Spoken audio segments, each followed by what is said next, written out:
the things that I do understand about Zen, and all of my understanding of any faith is simply mine. I'm not a scholar of any of it. It's, I dabble. That's why I call it the belief buffet. I like sample from things and swallow what I like, which some people really believe to be a disservice to any spiritual path, to not really embrace one, to not really dedicate yourself to a one practice. In some ways I feel like I've dedicated myself to kind of a hodgepodge practice. I kind of think that in the new world, religion is open source. Religion is like we have our personal religious wiki, and we write to it and we change to it and other people write to it and then we erase that if it doesn't work for us. And that's how we create our own personal path. The idea that any one truth is the same for everyone is impossible. Everyone has their own experience. Everyone has their own collection of experiences. And so everyone interprets a story in their own way. And so no one faith can be hard, exact. There's no one map that gets everybody to the same place. Initially, Hug Nation was based around the hug, this moment of connection. And we were using these digital tools to try to explore this moment of connection, seeing that this new technology truly was connecting the world in a very personal way. So how could we use this tool to experience that connection?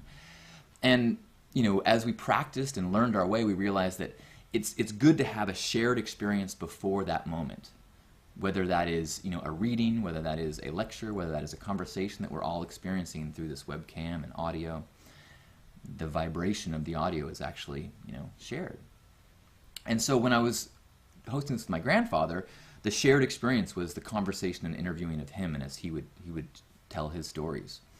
And then when he passed, I was like, well, what am I going to do now? And so the idea of the belief buffet came, which is that I will share dishes that I find to be spiritually nourishing.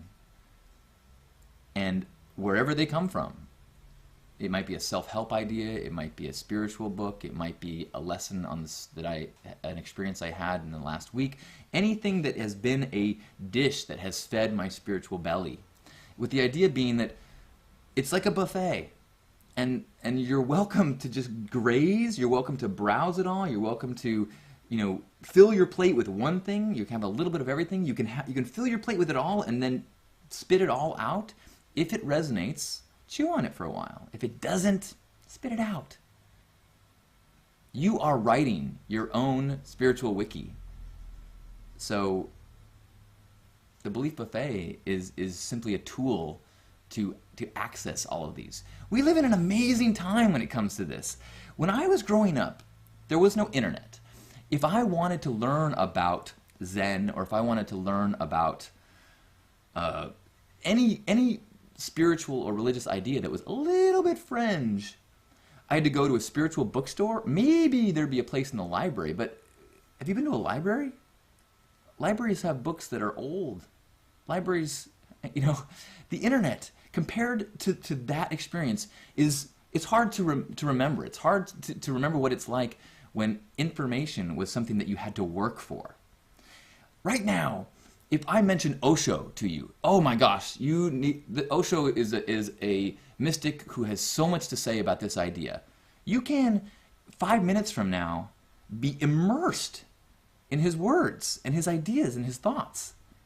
You can be eating that dish off the belief buffet.